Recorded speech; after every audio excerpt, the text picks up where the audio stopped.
भारत के गौरवशाली इतिहास में महाराज शिवाजी का नाम भी बड़े सम्मान के साथ लिया जाता है और उन्होंने एक स्वर्णिम अध्याय जोड़ने का कार्य किया। शिवाजी का जब हम आकलन करते हैं तो दो तथ्यों पे विचार करने की आवश्यकता है। एक, उस समय की परिस्थितियां कैसी थीं और दूसरा, भारत की संस्कृति और सभ्यता की किस प्रकार से उन्होंने प्रतिष्ठा प्रदान की। और इन दोनों तथ्यों पे हम देखते हैं कि शिवाजी एकदम अपने ढंग के एक विलक्षण राजा साबित हुए, विलक्षण योद्धा साबित हुए, विलक्षण कूटनीतिज्ञ थे। अब परिस्थितियों की अगर बात करें तो हम जानते हैं सब औरंगजेब का क्रूर शासक था और एक तरफ औरंगजेब की सत्ता से उलझ रहे थे, बहुत मजबूत सत्ता थी, भारत के अनेक राजा भी उसके साथ थे, और एक तरफ शिवाजी का छोटा सा साम्राज्य था, छोटी सी सेना थी, लेकिन मनोबल बड़ा था, इच्छा शक्ति बड़ी थी। और यही कारण है कि शिवाजी एक बहुत ही मजबूत शक्तिशाली निरंकुश सत्ता का मुकाबला करते हैं, उसको चुनौती देते हैं। 24 वर्षों तक औरंगजेब दक्षिण में रहा, वहीं पे उसकी मौत भी हुई और शिवाजी को चुनौती देने का साहस उसमें नहीं हुआ और शिवाजी ने एक हिंदवी साम्राज्य की स्थापना की। आज के दिन हिंदवी साम्राज्य की स्थापना की गई। अब भारत की सभ्यता संस्कृति की जैसे हम बात करें, अगर कोई भी शासक भारत की संस्कृति और सभ्यता के प्रति उसका गौरव का भाव है, उसके प्रति उसका आग्रह है, तो वो राजनीति में भी सुशासन की स्थापना करेगा और अपने निजी जीवन में भी एक प्रकार का उसका आचरण होगा।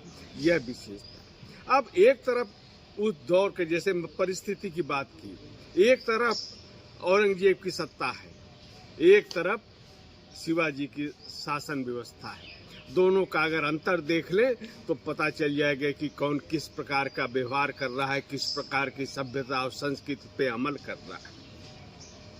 औरंगजेब दूसरे धर्म के स्थलों का विध्वंस करता है, उसकी सेना को यह आदेश रहता है, ये छूट रहती है कि वो शत्रु पक्ष की महिलाओं से जैसा चाहें व्यवहार करें, धर्मांतरण कराएं, ये पूरी छूट रहती है।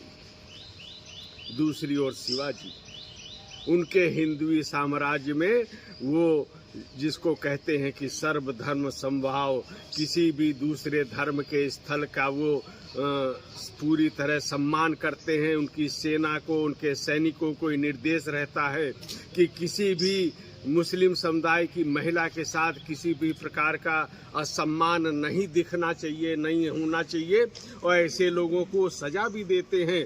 ये एक विचारधारा है।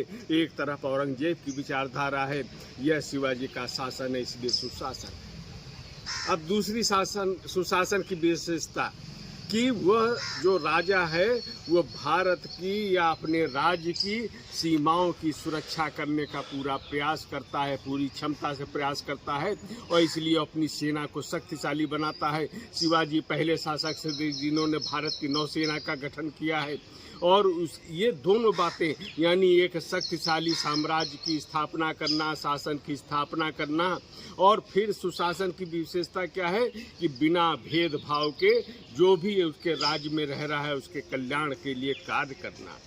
शिवाजी बिना भेदभाव के शासन संचालन करते हैं। धर्म, मजहब, पंथ, विचार, इनका कोई विचार भेदभाव उनके शासन व्यवस्था में नहीं है। यह भारत का मूल्य है। यानी लंका को जीता तो वहाँ पे भी उन्होंने अपने शासन की स्थापना नहीं की, तो विभीषण को राजा बनाते हैं। लंका की महिलाएं थीं, उन सब के प्रति भी सम्मान का भाव व्यक्त करते हैं, माता कह के संबोधित करते हैं। यह विचारधारा और फिर शिवाजी भी इसी पे अमल करते हैं। तो इस प्रकार से जो सिंधवी साम्राज्य का सुशासन है, मैं समझता हूँ कि आज के दिन भी वो प्रासंगिक है। अगर उनके विचारों पे अमल करते हुए आज भी लोग उसके प्रेरणा लेंगे तो निश्चित रूप से हमारी राजनीति में भी शुचिता होगी और हमारे जो शासन व्यवस्था है उसमें भी बिना भेदभाव के लोक कल्याण की भावना होगी और भारत को पुनः एक शक्तिशाली राज्य बनाने का, शक्तिशाली देश बनाने का ये भी एक विचार उसमें समाहित होगा।